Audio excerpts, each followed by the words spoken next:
नमस्कार, मैं हूं राजीव रंजन और आप देख रहे हैं फर्स्ट बिहार झारखंड। क्या अग्निपथ योजना के विदाई का समय आ गया है? यह सवाल हम ऐसे ही नहीं पूछ रहे हैं। यह सवाल आज बिहार या देश के उन लोकसभा क्षेत्रों में पूछा जा रहा है कि जहां के युवाओं ने अग्निपथ योजना को लेकर भाजपा या फिर कहें एनडीए को करारी शिकस्त दी है और वो जवाब दिया है कि सरकार इस तरह की योजनाएं जब लाती हैं तो उसको देश हित और देश की सुरक्षा के साथ साथ भारत में युवाओं का ख्याल रखना पड़ेगा। दोस्त, आज हम ये बताना चाहते हैं कि अग्निपथ योजना ने भाजपा और एनडीए को देश भर में कितना नुकसान पहुंचाया है और खासकर हम बिहार की भी चर्चा करेंगे, जहां बिहार जो सेना, जहाँ के युवाओं में सेना में नौकरी करना, सीमाओं की सुरक्षा करना और देश की सुरक्षा में अपने प्राणों की बलिदान देना उनके जुनून में शामिल है, उनके जज्बे में शामिल है। तो हम उन जिलों की खासकर चर्चा करेंगे जहाँ के युवाओं की पहली पसंद भारतीय सेना के तीनों अंगों में, चाहे वो थल सेना हो, चाहे वो जल सेना हो या फिर वायु सेना हो, इन तीनों सेनाओं में शामिल होना और देश की रक्षा करने में अपना योगदान देना उनकी सबसे बड़ी महत्वाकांक्षा होती है, उनकी पहली पसंद होती है। तो दोस्तों, आज हम बात करते हैं बिहार से। बिहार में भाजपा या एनडीए को जहां सबसे ज़्यादा नुकसान उठाना पड़ा है, वह जो इलाका है, वह जो लोकसभा क्षेत्र हैं, वो है शाहाबाद का क्षेत्र, भोजपुर का क्षेत्र और औरंगाबाद का क्षेत्र। हम बता दें अपने आपको पहले ही कि ये वो इलाके हैं, बिहार के वो ज़िले हैं जहां से भारतीय सेना में शामिल होना युवाओं का मुख्य उद्देश्य होता है और उनका सपना भी होता है। तो हम बात करते हैं सबसे पहले बिहार की। बिहार में भाजपा ने जहां सीटें गंवाई हैं, वह इलाका कौन सा है, वहाँ की ज़रूरतें क्या थी, वहाँ बेरोजगारी की समस्या और अग्निपथ योजना का मामला वहाँ कितनी गंभीरता से मुखर था। तो सबसे पहले हम बात करते हैं शाहाबाद क्षेत्र की, जहाँ भाजपा और एनडीए को सबसे ज़्यादा नुकसान उठाना पड़ता है। तो इसमें जो पहली सीट आती है वो है बक्सर।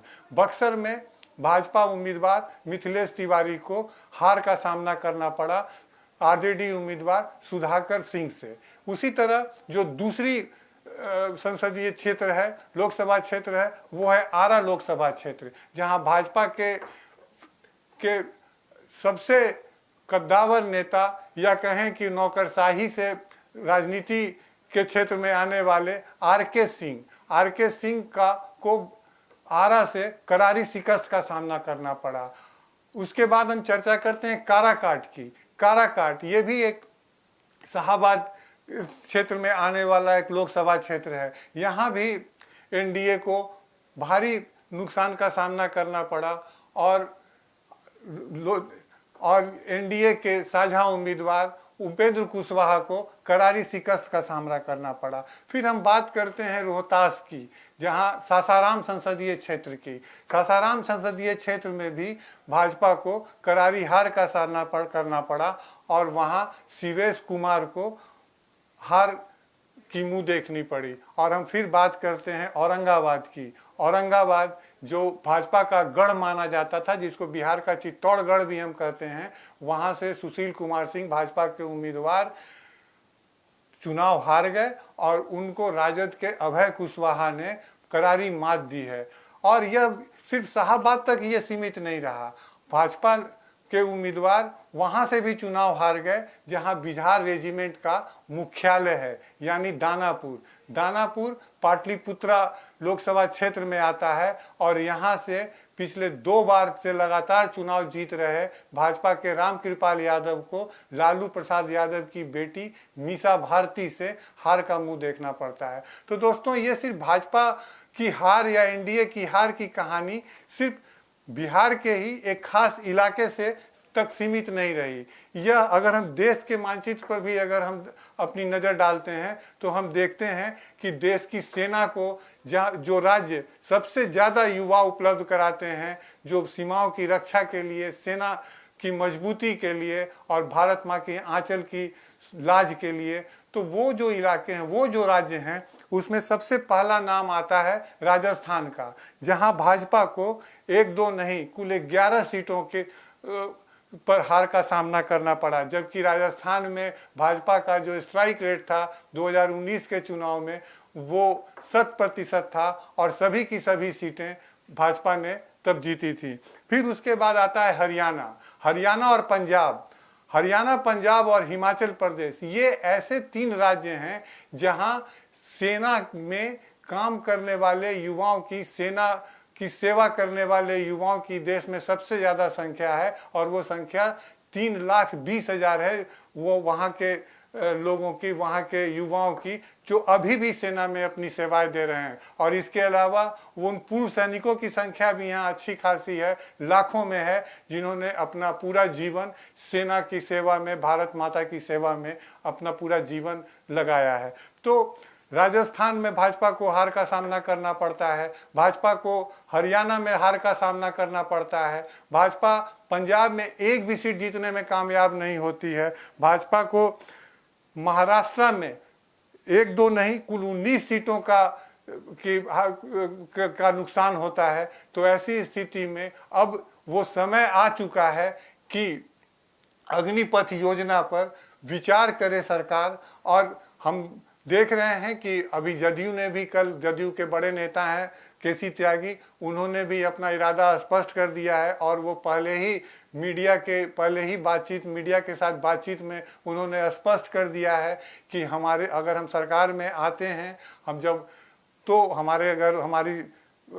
हमारे समर्थन से केंद्र में अगर नरेंद्र मोदी की सरकार एक बार फिर सत्ता में आती है, तो हम सरकार से यह निवेदन करेंगे कि अग्निपथ योजना पर वो पुनर्विचार करें और इस तरह की योजना जो देश को जहां नुकसान हो रहा है या युवाओं में गलत संदेश जा रहा है कि वो 4 साल की नौकरी के बाद मात्र 21-22 साल की उम्र में ही उनको रिटायर कर दिया जाएगा और आगे उनके भविष्य के बारे में सरकार किसी तरह की कोई गारंटी नहीं लेती है। तो ऐसी योजनाओं को लेकर के सरकार को पुनर्विचार करना चाहिए। हम बता दें आपको वो भी मंजर का हम याद दिला दें कि जब 14 जून 2022 को अग्निपथ योजना को लागू किया गया था, तो न केवल बिहार में बल्कि देश के कई राज्यों में युवाओं ने इसका जमकर विरोध किया था।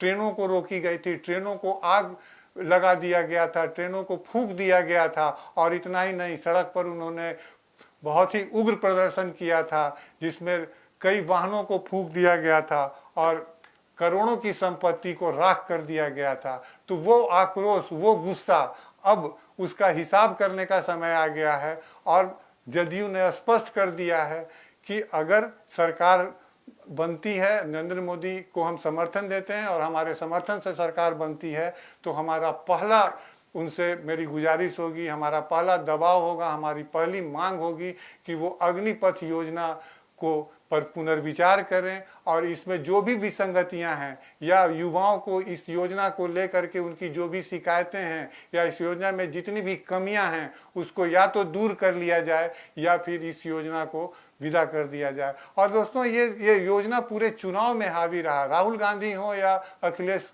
यादव हो या फिर तेजस्वी यादव, ये अपने पूरे चुनावी सभाओं में ये जोर जोर से कहते रहे कि अगर हमारी सरकार बनती है, इंडिया गठबंधन की सरकार बनती है, तो सबसे पहला हम अग्निपथ योजना को फाड़ कर कूड़ेदान में फेंक देंगे। तो इससे जो मैसेज गया, जो उम्मीदें बंधी उन युवाओं को कि जो मात्र 17 साल की उम्र में भारतीय सेना में शामिल होकर के 21 साल की उम्र में रिटायर्ड होने को तैयार नहीं थे, या फिर सरकार ने जो बाद में उनके लिए जो और भी रास्ते खोले, चाहे वो केंद्रीय सुरक्षा बल का रास्ता हो या फिर इस तरह की जो और भी निजी सुरक्षा एजेंसियां हो उनके लिए हो, लेकिन युवा संतुष्ट नहीं थे क्योंकि अग्निपथ योजना वो योजना थी कि जिसका न केवल भारत के युवा, राजनीतिक पार्टियां या विपक्षी दल बल्कि सेना के कई बड़े अधिकारियों ने भी इसका विरोध किया था।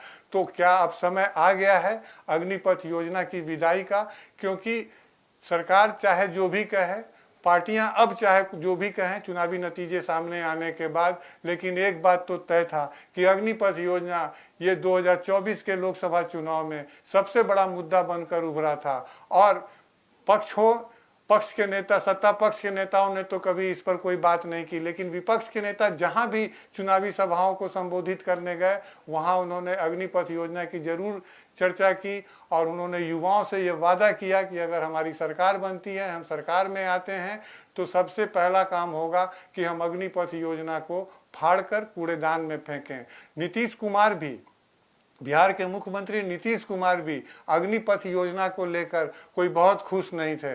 उन्होंने भी इस योजना का विरोध किया था। हालांकि नीतीश कुमार कई बार एनडीए में शामिल होते रहे, फिर एनडीए से बाहर आते रहे, लेकिन उन्होंने अभी अपना स्टैंड नहीं बदला है, खासकर अग्निपथ योजना को लेकर के। और जिस तरह से जदयू के बड़े नेता केसी त्यागी ने कल ही अपने इरादे स्पष्ट कर दिए हैं कि हमारे एजेंडा में अग्निपथ योजना होगी और अग्निपथ योजना की समीक्षा करनी होगी इनके गुण दोष के आधार पर, और समीक्षा में इसकी जो कमियां होंगी या फिर अगर ये ज़रूरत पड़े कि इस योजना को बंद करने की भी अगर ज़रूरत पड़े तो योजना बंद कर दी जाएगी। तो क्या अब अग्निपथ योजना के विदाई का समय आ गया है? यह तो आने वाले समय में दिखेगा।